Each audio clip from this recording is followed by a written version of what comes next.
Joelle Cavagnaro, welcome to the show. Thank you. Thank you. It's super exciting having you. Yeah, I'm excited to be here. Yeah. So I have been following your stuff for quite a little while, and your content and page and business was suggested to me through a mutual friend or acquaintance of sorts in Sean Pastouche. Yeah. And he was like, you would love to have her on the podcast. I feel like you two would be able to have an amazing conversation. So that is my number one priority. So here we are. Yeah. I'm excited to dive in. Yeah. So you have your master's in exercise physiology. Yeah. And you are a health and PE teacher, correct? Yes. We've done a little bit of a career divot since then. But yeah, started as a health and PE teacher, teaching high school and in New York City public schools, nonetheless. I got lots of stories for you. And as a teacher here in New York, you actually have to do a master's degree. I'm not sure if it's, I don't know what other states are like that everywhere, but as a teacher in New York, you have to do a master's degree within 5 years of getting your teaching degree to keep your teaching license. So actually before I even started teaching, I said, I'm just going to do my master's now, and went right kind of back to back with undergrad. Took one undergrad exercise science class for health and PE and just fell in love with exercise science. And I was like, I'm doing my master's in this. This has to be what I study further because this is so cool.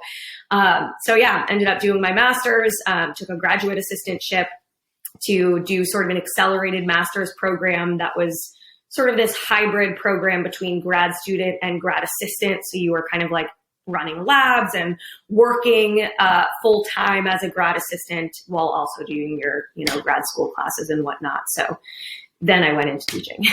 Nice. Well, yeah. I don't want to throw your old school by any means under the bus here, but I do have to ask you, because I feel like this is a really pertinent question.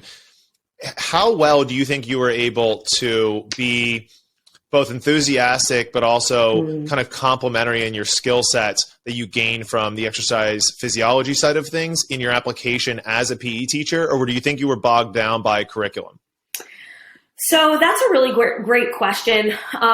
Honestly, I feel like I had a good amount of freedom, more freedom than I thought I would.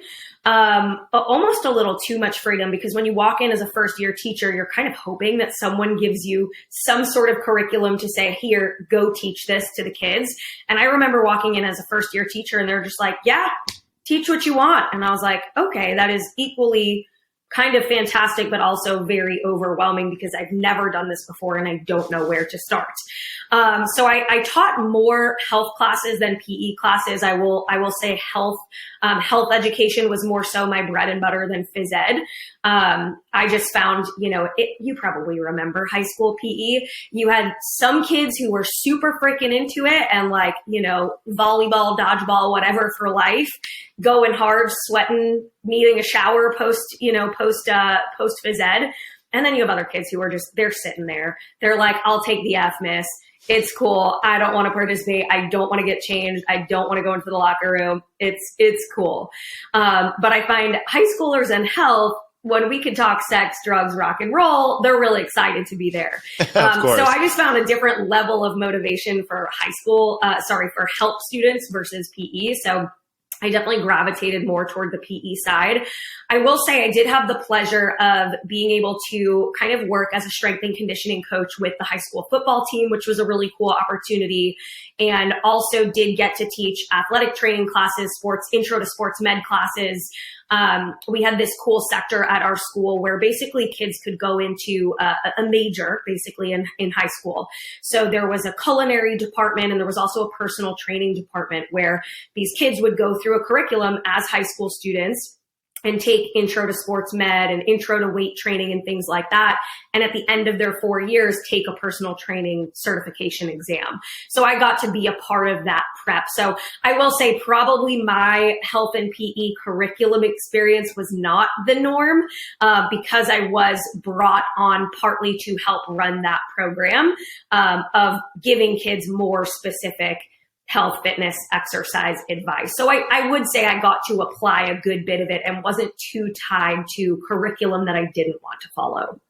That's actually incredibly refreshing to hear. Yeah. Because I would say on average, I get the opposite, which is, I'm sure. I was very, very bogged down with red tape and curriculum and was unable to kind of express myself in a way that I felt I could do the most good inside of my inside of Look, my school. there are definitely limitations, outside of just the time constraints. There are limitations in, projects, in grading things, in, politics of a school and in administration. So there are some limitations there, but for the most part, the school was really good about, or at least my athletic director was really good about, like, you find the personal training certification that you would want them to take, like, go research NASM and ACSM and all these different ones. And you tell us what textbook we should get for these kids so that we can teach for that exam.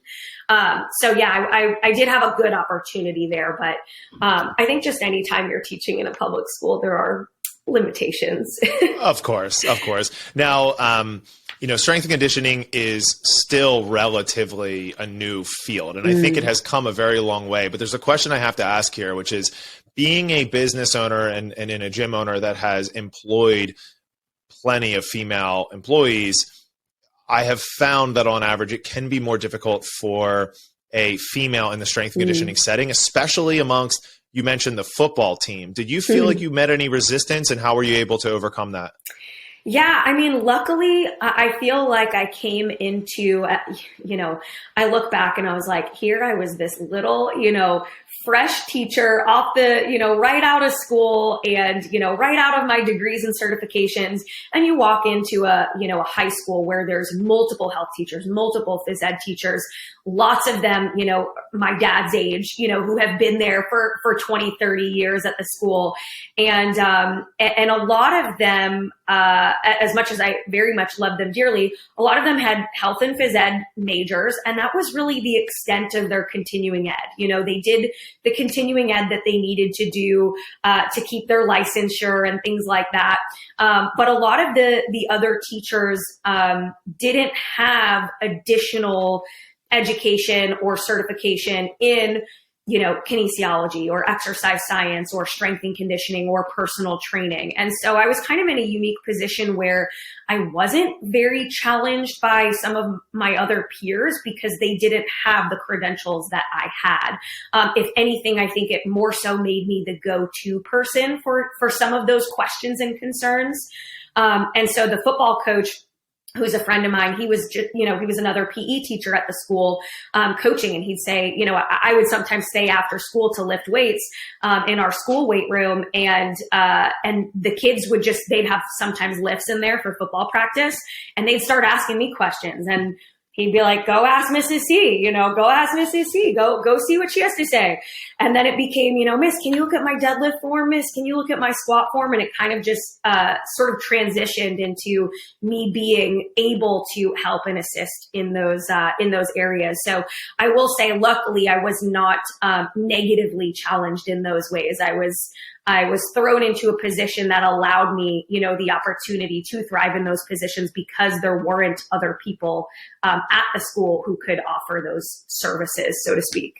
No, that makes me really happy to hear. I mean, and I think it's really important that women continue to emerge in this space and make their names known and be able to make a severe impact. So I'm really happy that was your experience. And along with that, I don't think you have the traditional kind of hero's journey when it comes to leaving the school system, because a lot of the people that I talk to that went the route of working for themselves and seeking kind of an entrepreneur, focus, come from a place of leaving something they hated. It doesn't sound like you left on bad terms. Yeah, I really didn't. And it was the hardest decision, man, that I have ever made, because if you had asked me, for a really long time, I ran my health and fitness coaching business on the side of teaching. It was kind of like, my side hustle, so to speak. I coached a few clients on the side. It started as in-person personal training. When I went to college and I was away, I didn't have the capacity to coach those people in person anymore. So it transitioned to online very organically before online coaching really was a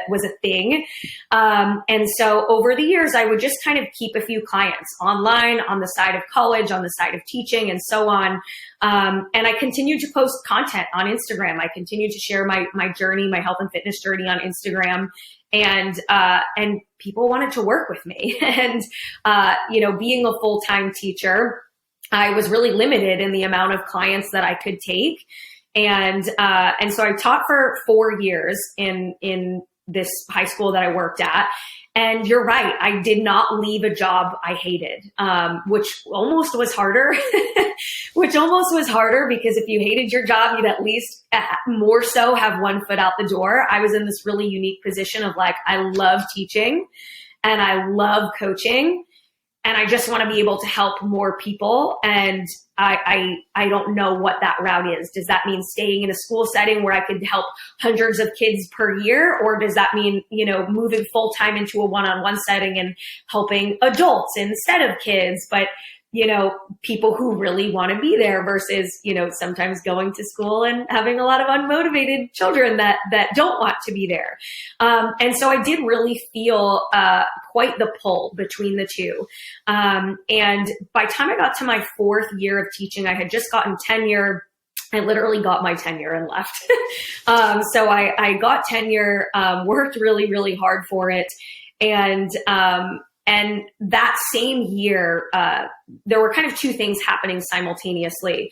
One, my side hustle, so to speak, was growing. Like Instagram was growing. It was bringing in lots of clients, and I had to cap my own personal roster during the school year because it was just too much for me. So I started capping that roster and waitlisting people. And by the time I made the decision to leave teaching, I had about 150 people on a one-on-one wait list to work with me. And I was like, this is really cool, humbling, but overwhelming. What do I do with all of these people? And I was very against like group coaching at the time and ebooks. I just knew that like to really serve people, I liked one-on-one. I thought that I could provide the best service, customization and personalization. I could provide the best quality in a one-on-one setting. And so I wasn't really willing to give up one-on-one just to kind of meet the demands of the wait list. And so that was one thing that was happening. The other thing that was simultaneously happening was my health was really not in a great place at the time. I went from eating disorder to bodybuilding to fitness modeling to, no rest days, the grind never stops, lifting at 4 a.m., fasted 7 days a week, cardio, lifting, all the things. And I just really ran my body into the ground, to put it fairly simply. Missing menstrual cycles, red S, ended up getting a PCOS diagnosis, had all sorts of hormonal issues going on. And that was just, that was also happening in that final school year. So I had this weird kind of, these 2 different paths happening of my health really not being in a great place and school partly contributing to that stress, while my side hustle, which is also partly in some way contributing to the stress, rapidly growing, and me feeling like I'm being pulled in a million different directions. And so I don't like to make light of the decision to leave teaching because it was not an easy or quick decision. My husband is a financial advisor, so you could imagine like the 2 of us sitting there making spreadsheets and crunching numbers of, okay, well, what is your salary worth? And what is your insurance benefits worth? And what about your pension? And what about your TDA? And all of these different aspects of the financial component. And, at some point we got down to it and said, hey, do you think you can make X amount in your side business, right? Taking it full time in order to make up for salary, insurance, benefits, blah, blah, blah. And I said, if that is what you tell me that I need to make to break even, or that's what I need to make this work, I will do that. And so, the decision that I ended up obviously coming to was leaving teaching, but one partly because I didn't feel like my health was going to get better if I remained in that school setting, partly from a stress standpoint. And I just really had this fire lit under me about coaching and wanting to continue that coaching trajectory and how fast it seemed to be growing with little effort. And it really made me wonder, if I put my full effort into this, what could that look like? Me putting my full effort into anything has never failed me. So let's try that. And the last sort of piece of that decision was, hey, at the time we have no kids, we have no house. We were renting, an apartment in New York City. We're in our 20s. We're like, hey, if there's ever a time to try this, it is now. And once I realized that worst case scenario was going back to a job I loved, I was like, all right, let's try it.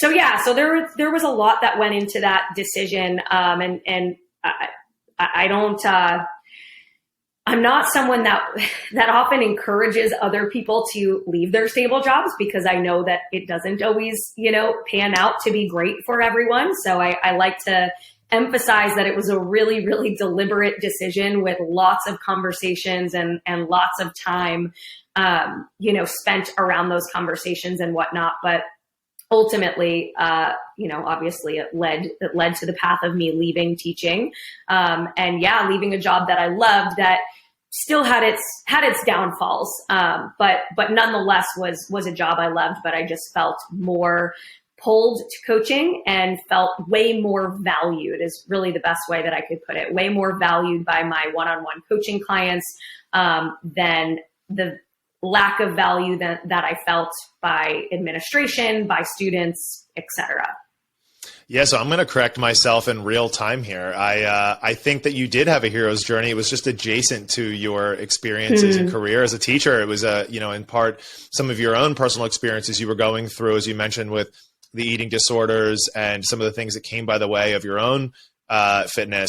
And one of the things I fully try to embody is that we're in the best position to serve ourselves 5 years ago. And people that are like that, so how has your experiences with your own health and fitness put you in a position to be able to best serve those that you're coaching? Yeah, that's a great question.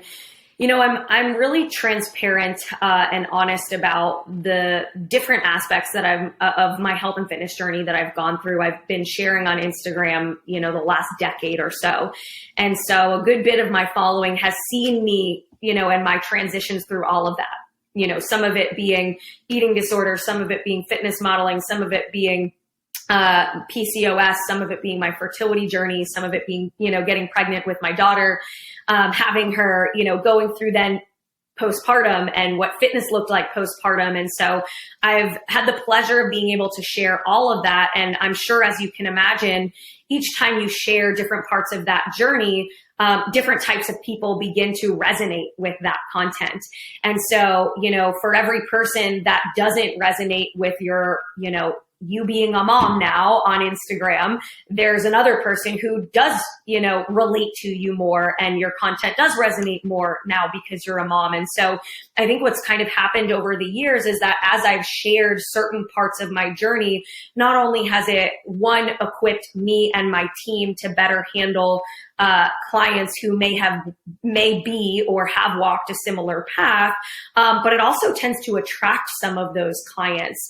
When I share my PCOS journey, we get more clients who would apply, to work with us and had PCOS.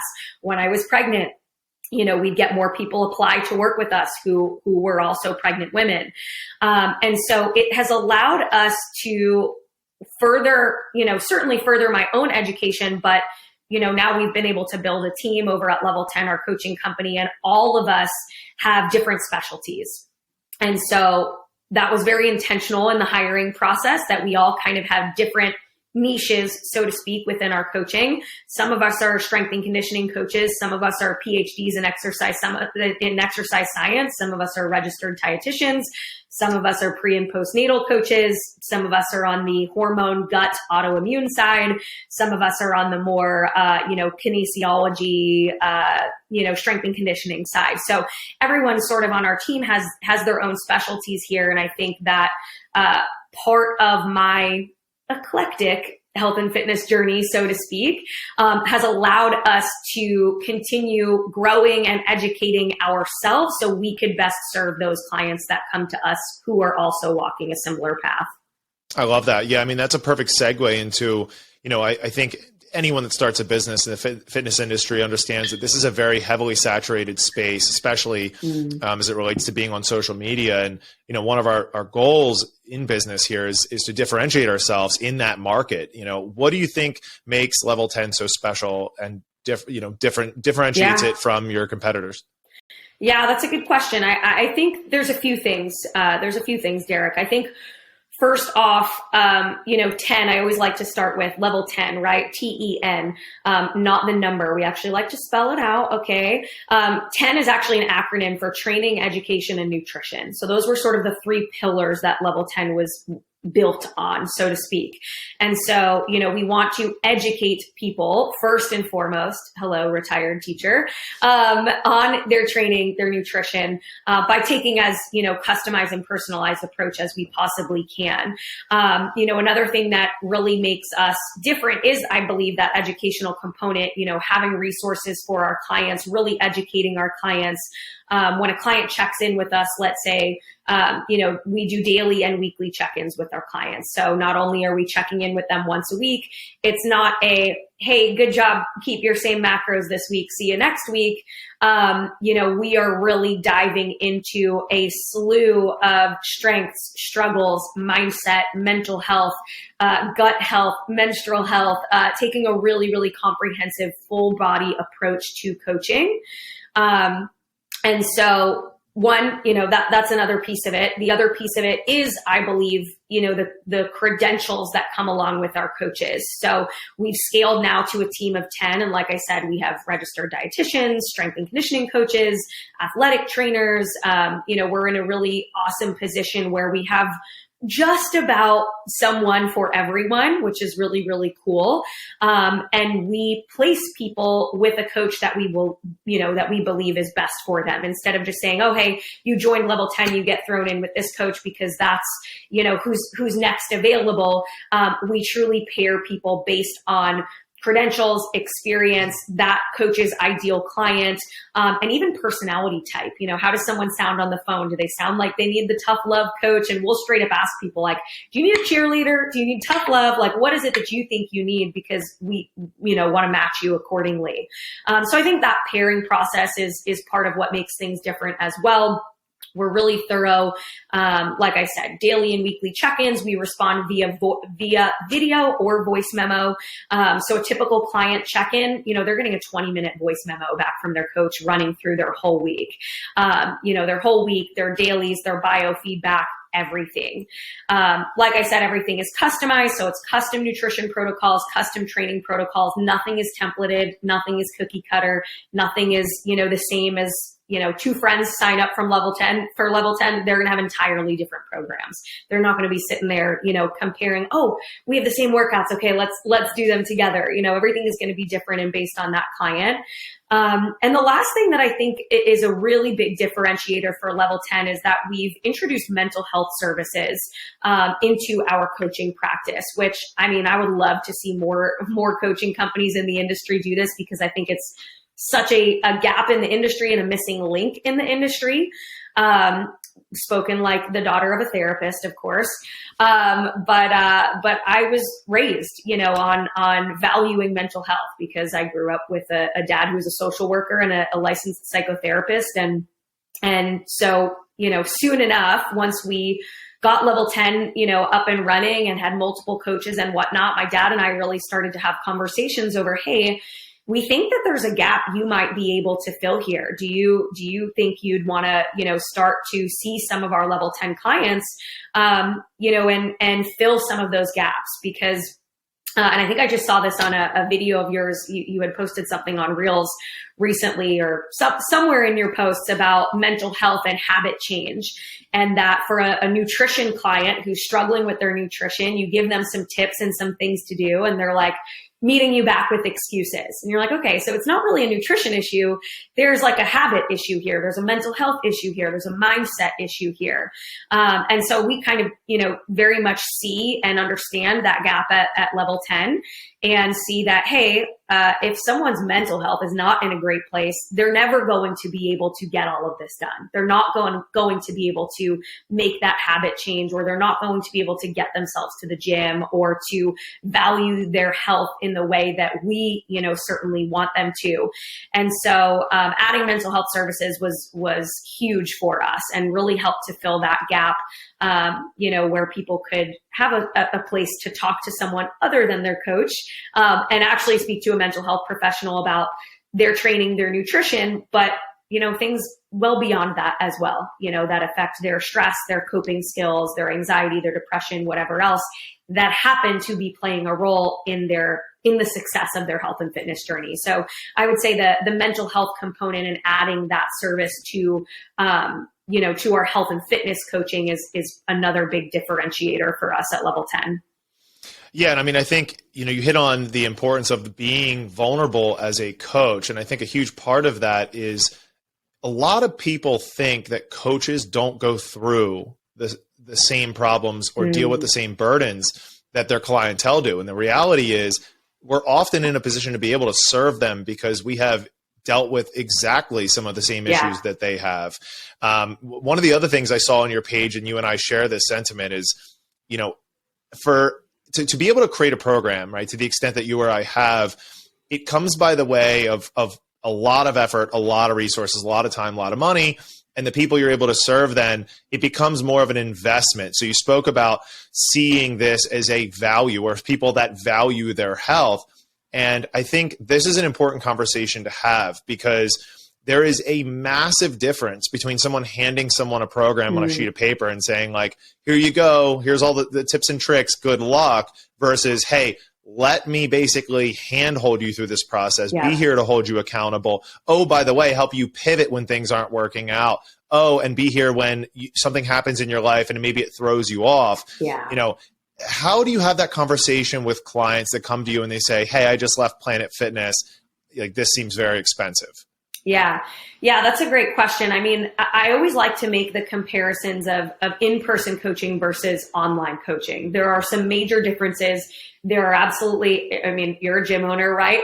You know that there are absolutely differences between the online space and the in-person space. And there are instances in which I say, hey, yeah, it really does sound like you need someone in person. It sounds like you would really thrive off of someone being there with you real time to correct form, to help hold you accountable and getting there to the gym, because that seems to be a barrier for you, and so on.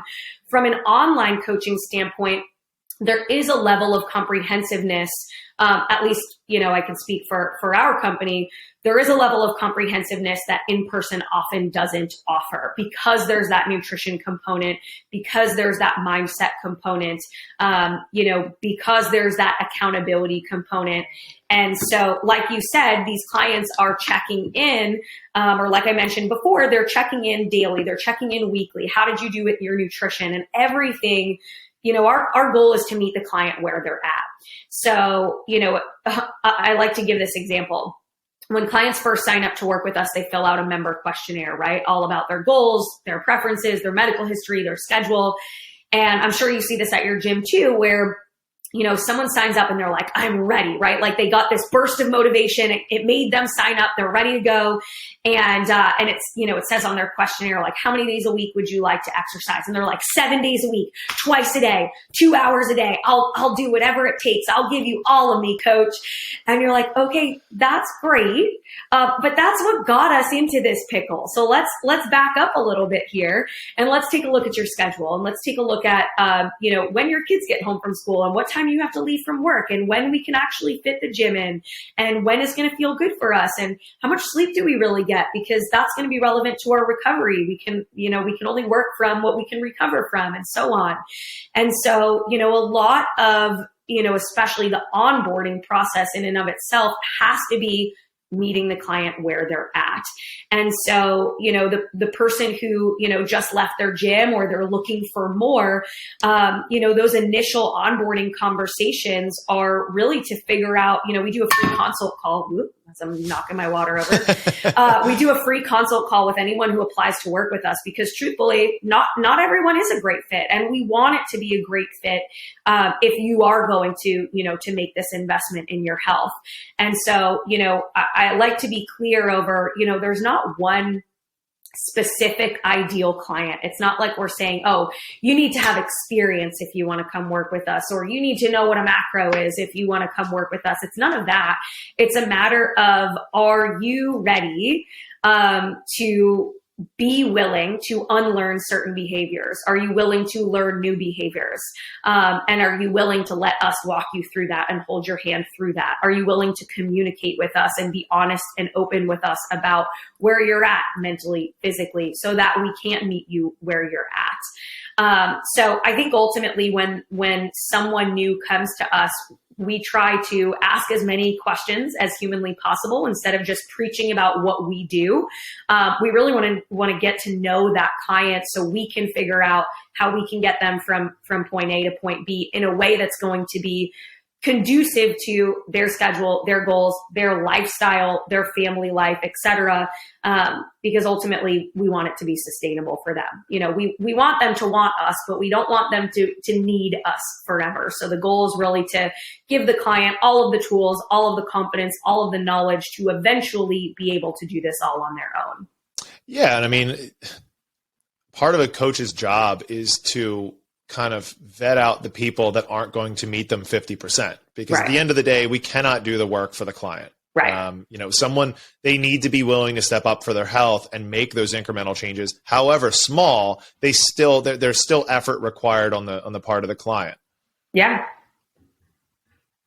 Now, you mentioned that you grew up with a psychotherapist and a father. How has that kind of shaped your perspective on fitness and health? Yeah.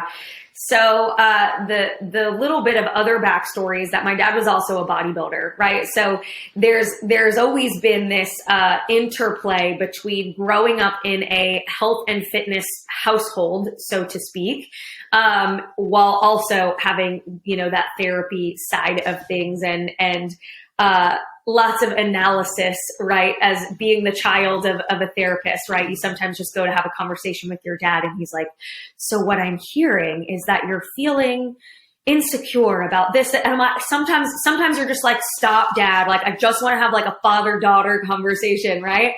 So, there's always those challenges, of course. But I think, from a health and fitness standpoint, in relation to mental health, certainly I have learned a lot over the fact that, and this is probably the biggest takeaway that I will say, is that the gym is not therapy. I hate that saying so much. And I've come to hate that saying over the years as someone who used to use that saying, like, the gym is my therapy, my workouts are my therapy. And that's just not true. Therapy is therapy. Mental health therapists are who can provide therapy. Mental health professionals are who is providing therapy. Your workout is not your therapy. And so that was a really, really big thing for me to learn, especially with struggling through my own hormone journey, which, then needed to get my menstrual cycles back, wanted to start a family, all of that. And one of the things that was hindering where I was at in terms of hormones and having a functional menstrual cycle and whatnot was really not recovering well from the exercise that I was doing, because I was only ever using exercise as a coping strategy. So I would do, my workouts for my health and do my workouts for my aesthetics, but I would also do my workouts for my stress that day or my anger that day or my emotions that day. And what it left me with was zero other coping strategies. And if you've ever had an injury or have had to take time off from the gym, and your one coping strategy is taken from you, it kind of puts you in a bind and you don't know how to cope. And so when I had to ease up on training intensity and training frequency for the sake of my health and my hormones at the time, I was really in a very lost place because I didn't know how else to cope. And so I remember having quite a few conversations with my dad around that time over, he would say to me, you're really struggling. I can, hear that you're struggling with anxiety and depression, and how were you coping before? And why don't you think those coping skills are working anymore? And I was like, it's a great question. I coped with the gym, and now I feel like I can't be in the gym as much because I need to do this for my health. And so it really opened up this book to needing to explore other avenues of coping skills and, and stress management techniques and things like that. And so there is this massive interplay, certainly between mental health and fitness and nutrition. And I do believe that they all feed into one another, right? We can't get to the gym, or we can't take care of ourselves if we're not feeling mentally great enough to do so. There's a lot of different interferences there. We also see certain aspects of identity or compliance and adherence play a role with fitness and nutrition based on how someone's self-esteem is, or their self-confidence levels, or how they feel about themselves. So there's so much. There's so many different aspects of mental health that have that interplay. And I think that my dad luckily brought a lot of that to light for me, over the years. Yeah, I mean, one of the things that we do talk about with our clients is that you can get to the mind through the body, but that doesn't exclude you from needing to develop a toolkit to be able to do without the gym, because otherwise what you have is a dependency. Yeah. Yeah, and I think that's what you highlighted there. And everyone's been through this at some point to one degree or another, but it's an important point to make. Yeah, I agree. I think, you put it really well when you mentioned a toolkit. I know that's, some lingo that my dad uses a lot as well with clients is you have to build your toolkit. So what is in your toolkit? The gym cannot be the only thing in your toolkit. Yes. And that's great coming from somebody that had experience in the bodybuilding world, right? Clearly dedicated himself in that pursuit, but also recognized the importance and the value of developing that toolkit for mental health. Yeah. I think the other, big missing link there, especially from a bodybuilding component, which, you can dive into this even more, but just disordered eating and eating disorders and orthorexia and, mental health issues related to that gym related obsession or body dysmorphia or, again, disordered eating patterns and whatnot. There's a whole other interplay there. And I would say that's just the other cool thing about having a therapist on staff with health and fitness coaches is that one, the coaches and the therapist can powwow, but also, of course, the clients, the therapist has an understanding of macros, the gym, bodybuilding, where I think a lot of other people, can go to therapy and maybe say like, oh yeah, I'm doing this fitness coaching program and my coach has me tracking all these metrics and weighing my food and whatnot. And I think it's really easy for another therapist who doesn't know that space to say, oh, well, that's disorder. You shouldn't be doing that. It's not healthy for you to be tracking your food like that. And so I think having that, him having a background in health and fitness and therapy has worked out really, really well for us. Yeah. No, a strength that I think we both possess in our businesses is the way in which we value educating the client to be able to help them make decisions on their own, because ultimately we cannot be with them 24/7. Yeah. But I think there's a shadow that comes with that as well, which is that a person who is being educated is demonstrating a willingness to be educated, which means they're also likely seeking out information on their own. Yes. And we end up finding ourselves in a place, or they find themselves in a place where they are now in this sea of misinformation and disinformation. What do you do to kind of like stay in touch with your clients to make sure that they're not hearing things outside of the work that you're doing with them to kind of distract them from their main focus? Yeah, that's a great question. I think there's a few things. So inside what our coaches have, what our clients really, and I guess our coaches too, have access to is when clients sign up to work with us, the first thing they'll get access to is our coaching portal. And so inside this portal, this is where everything is happening, right? Their training program is in here. Their nutrition protocols are in here. They're doing check-ins inside this programming. They're doing their messaging with their coaches inside this programming. There's also a video library. There's also a resource library. And so part of, the education at level 10 that we very much value was building out this resource library so that if you needed a place to go to look for more education and the answers to those questions, not only, of course, could you, hopefully ask your coach, but you could also default to those resources, so there's like a 75-page, long nutrition handbook in there and another 50-page long training and hypertrophy handbook in there and whatnot. So that's a piece of it, is one, making the resources available to those clients.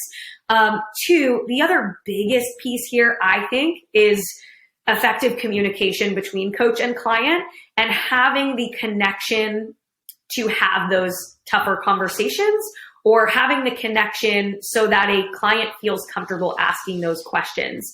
So there are plenty of times where a client does come to a coach and say, hey, I saw this post on Instagram that said, vegetables are bad for me, and vegetables are poisonous and I shouldn't be eating vegetables. What are your thoughts on that? And then that, of course, allows the opportunity for the coach to answer that question. But I think that where, something we very much pride ourselves on is building that coach-client relationship and building that level of trust so that the client does feel comfortable asking those questions, or feels like, hey, yeah, I know that's garbage. I don't even need to bring that to my coach because my coach would have would have something to say about it. And it's not that our way is the only way, but it's that we want to educate you, and we want to take an evidence-based approach.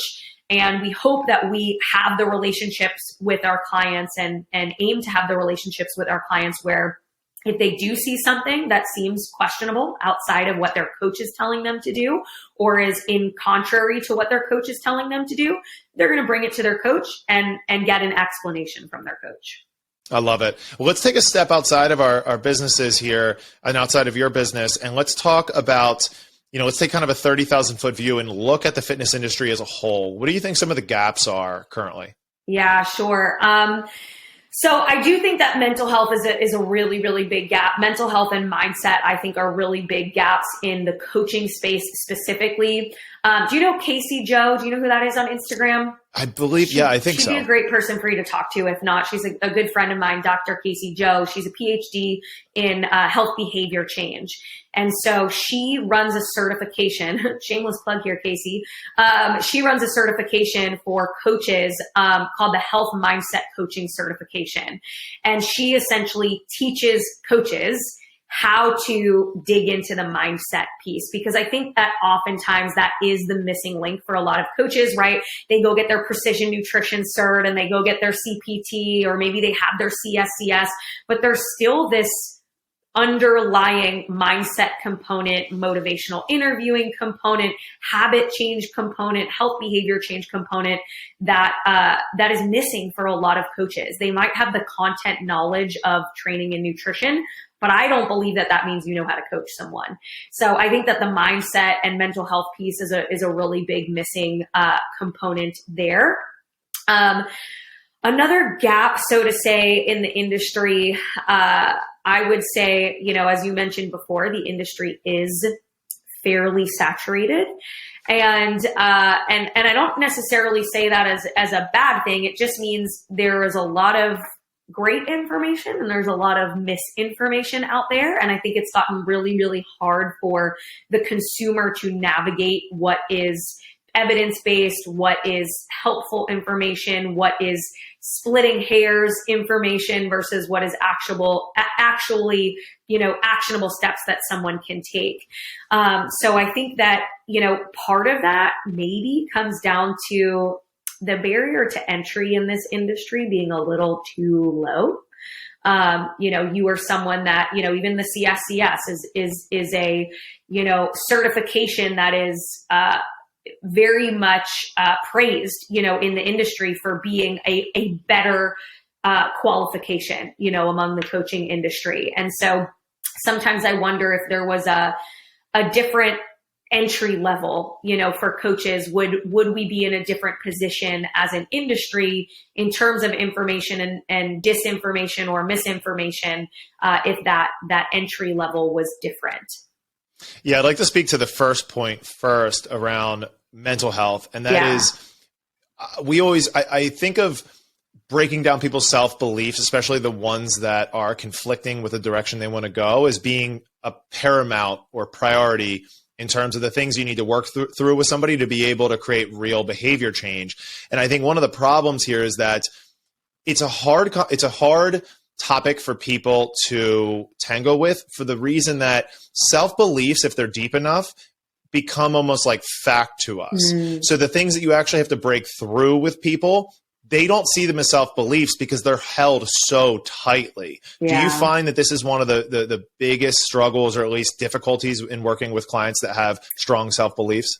Yeah, I do. I agree with you there. I remember having, quite a few conversations with my dad over clients who were self-sabotaging. That was always something really fascinating to me. Like, they'd have a few really, really great weeks, crushing it, seeing awesome progress, and then, blow it, so to speak, go off the rails, totally nuts. And then there's that guilt cycle that starts. And I remember having this conversation with my dad over, like, why do people do that? Like, is there a reason?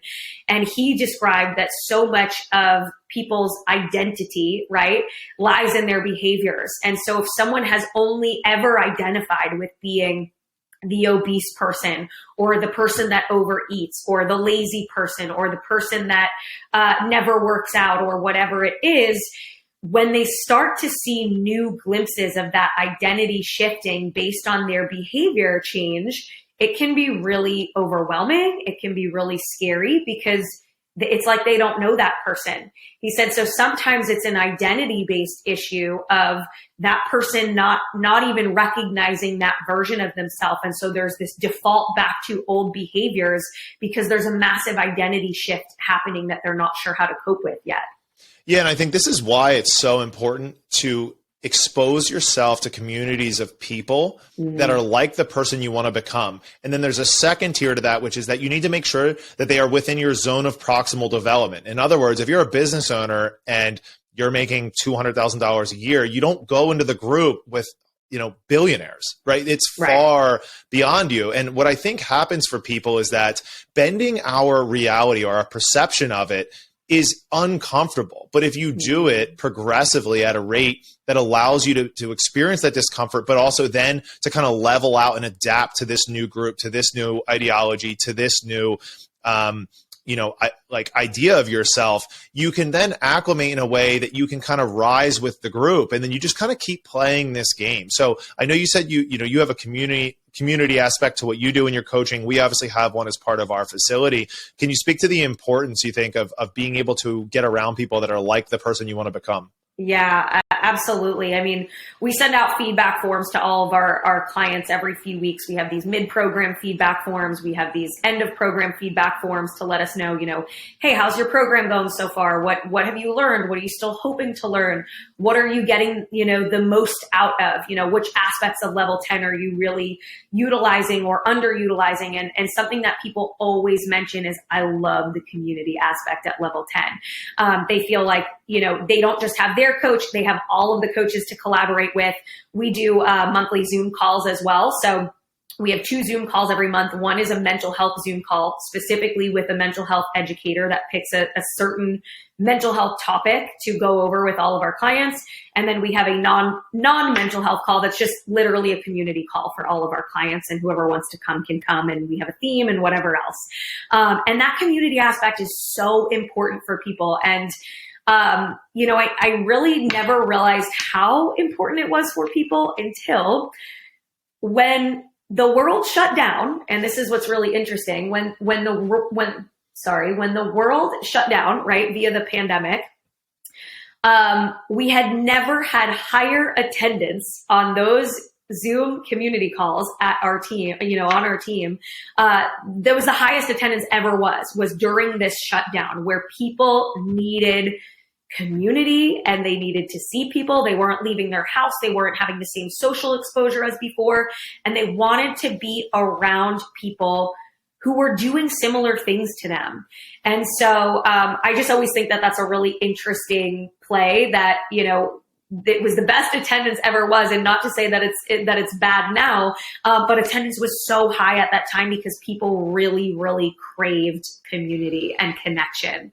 And I always think that's an interesting aspect of it. Yeah, I actually can back that up because being a brick and mortar, we were obviously shut down for a little while, but the minute we were allowed to open, we had people that flocking, were the I'm safest. Sure. Well, and they were the safest type of person you could imagine outside of the facility, still ordering all their groceries, ordering everything on Amazon, avoiding contact with friends and even family in some instances, yet they would show up to the gym. And it was because they needed the workout, right? They needed that release. But in addition to that, they needed that kind of like empathetic experience and just like raw, real experience with the people that, you know, for lack of better terms, you know, we're used to suffering next to for so long. Yeah. And you know, the feedback that we often get from clients is that they're just so glad that they have that community aspect because, you know, especially from an online coaching standpoint, you know, not everyone in your life, especially if you're brand new to this fitness journey. You talked before about surrounding yourself with people who want similar things than you, or even one step ahead of you, but not, you know, 20 steps ahead of you. And a lot of people, they come to us, you know, as brand new clients, and you know, maybe they have a spouse who doesn't really support what they're doing, or maybe no one in their family, maybe they're the first person in their family who's ever tried to take care of their health.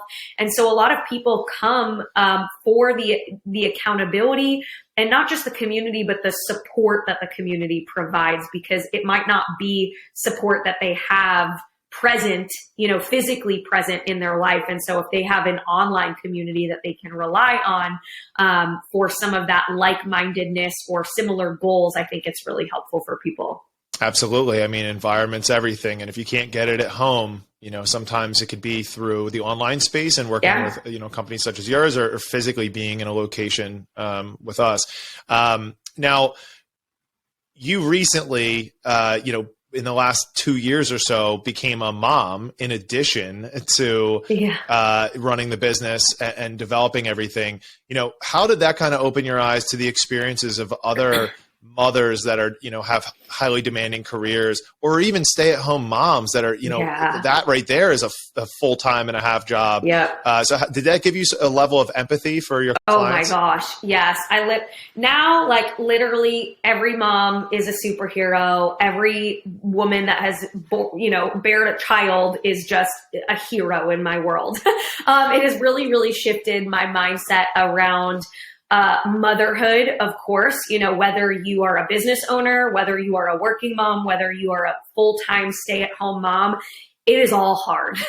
It is wonderful and amazing and fantastic and magical, but it's all hard. Whether you work, whether you own the business, whether you know, drop your kid off at daycare and then go to an office, or whether you're home with your kids all day, it really, really opened up my eyes to, honestly, the biggest mantra that it shifted. And I'm sure we've all heard the saying before, like, we all have the same 24 hours in a day.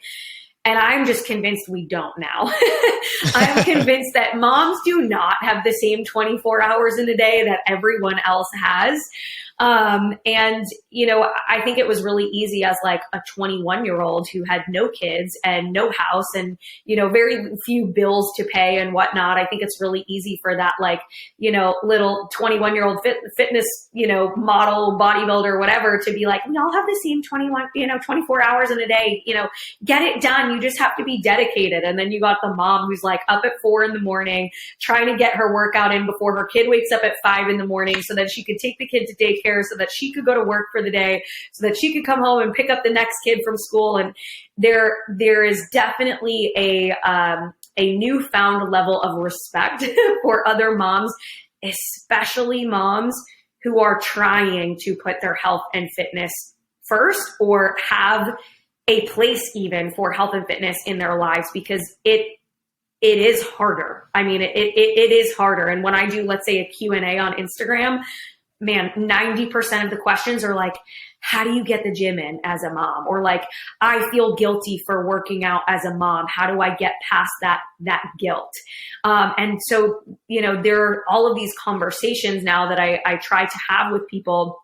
I just answered this question the other day over like, look, you can't take care of anyone else in your family if you don't take care of you first. And so I know that it is really hard to like leave your baby home and go to the gym because you feel like you should be home with them, or you feel like you should, or you feel like you're supposed to. But I'm like, you are a better mom when you can take care of yourself. You're a healthier mom because you take care of yourself. And you're going to be a more present mom because you take care of your health. And so, I think a lot of it is just reframing that mindset for moms to help them realize that, like, you can do this. It's a lot. There's a lot going on, but you still have to prioritize yourself in some capacity. My life looks a lot different as a mom gym wise than it used to. Now it's more like, hey, sometimes I got to work out at home. Sometimes I can get to the gym. Sometimes it's a 45-minute workout. Sometimes it's a 65-minute workout. Sometimes I have to go on the weekends. Sometimes I can't go on the weekends at all. Versus pre-kids, it was like, I will go Monday through Friday at 5 a.m. every day. This will be my schedule. This will be my rest day. This will be that. There's just a lot more flexibility that I've had to allow for as a mom. And I think that's, just something you will soon learn in parenthood is flexibility. I can't wait. Is something you will quickly learn. And also time management. Part of it is time management, but part of it is just accepting that no matter how much you would like to have a plan and a routine, baby has a different plan and a different routine. So yeah, it's definitely shifted my thoughts around fit moms or moms getting to the gym. But there's absolutely a way. And I promise that if you have a baby on the way, you will still be able to make time for your health. It's going to take a minute. It's going to take a minute to just like get your bearings, and then you'll be good to go. I appreciate the advice that got slid in there because I just got back from Austin with I had a meet up with my mentorship group, and I was very selfishly picking the brains of everyone that's a parent, whether it be recent or someone that had a little bit older kids. And it was so funny because like this was pretty. If I had to boil it down, it was like this. People would be like, "It's going to be the hardest thing you'll ever have to do, but you're going to love it." And I'll be like, yes. You're scaring the shit out of me. It's really the best way to describe it. And it sounds so funny. You don't really get it until you're in it, until you're the parent, but you're like, oh my God, this is the hardest, most exhausting thing I've ever done. And then they're like, wow, you're making it sound really fun. And you're like, no, it's the most amazing, incredible, miraculous thing in the whole world. And be prepared for lots of feelings to coexist.